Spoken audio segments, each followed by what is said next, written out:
I mean, Joe Biden is so unpopular. His approval ratings are completely tanking. He's 81 going on 1,000.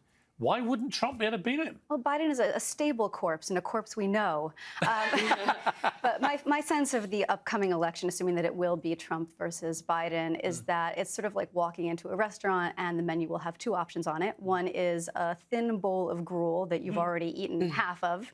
And the other is a flaming hot Cheeto that someone left under a couch in 2014. And, personally, the gruel would at least be a little bit nourishing. Let's switch gears, Kat, number one. The Emmys. What struck me watching it, I've watched the Globes, the Emmys and the Critics' Choice, almost zero virtue signalling or political chat. It's almost like they've all suddenly got the sort of woke bashing memo that people don't want to hear this.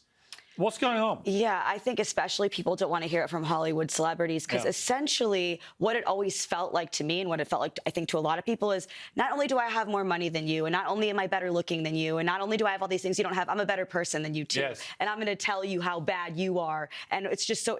It just is so gross. And especially with so many people struggling, they don't want to hear that. Nobody wants to hear that. People want to watch TV to just kind of tune out and have fun.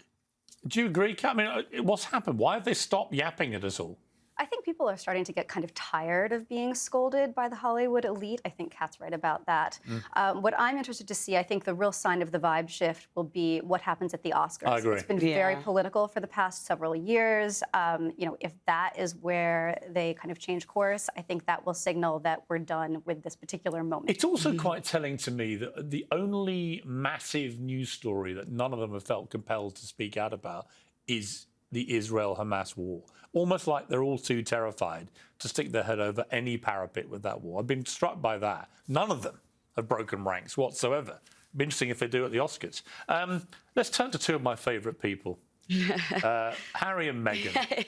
So a new book, a very authoritative book by a guy called Robert Hardman, is the inside track from the royals. They've all collaborated with this book about the late Queen in particular, that she was far from approving Harry and Meghan saying they could call their daughter Lilibet, which was her private nickname given to her by Prince Philip and used by a tiny number of the family.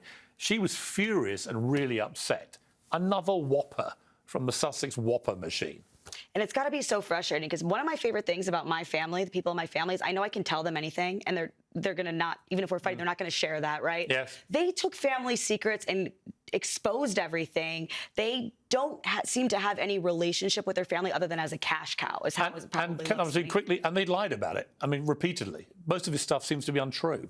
Yeah, but I mean, this is great for them because the only time that they're ever in the news and the best thing for them at this point is to be feuding with the Queen, even now that she's dead. Yeah, it's true. They're going to keep it going as long as Cats, we've run out of time. I love this, the two cats. This was great. Let's do it again. Thank you very much indeed.